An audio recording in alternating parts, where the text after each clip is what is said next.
everyone, it's Tom with TF Home Inspection, just checking in. Given the events that we recently had with Hurricane Ida, with the storm, a lot of people having moisture problems in their houses and especially in the basements. It's really important that we discuss how you can prevent that moisture intrusion in the basement. There's things you could do on the outside of your house. There's also things that you could do on the inside of your house. So I'm going to take you through a few of those things we think about when we're on the exterior of the home and we're trying to make sure that our basement is waterproof.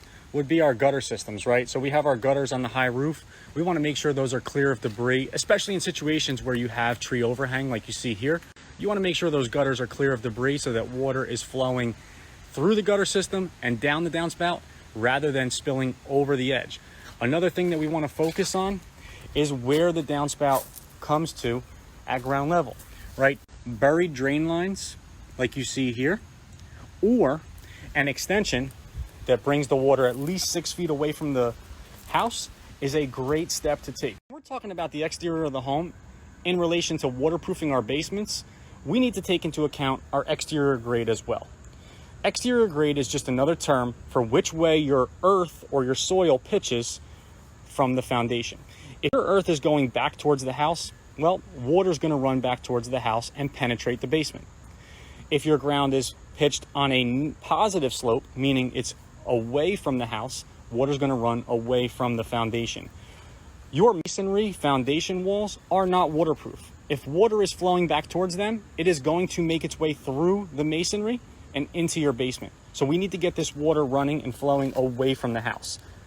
A common mistake is layering a lot of mulch in flower beds around the house. Mulch is not great.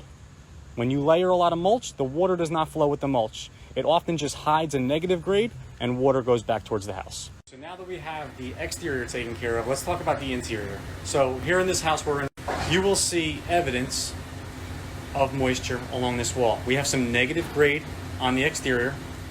As a result of negative grading and lack of waterproofing on the interior of the home, you'll see this house has taken on moisture along the rear of the basement.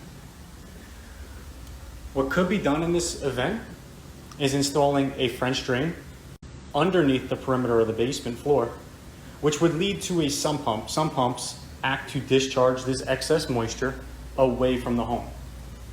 This would be the perfect scenario for why interior waterproofing is also necessary.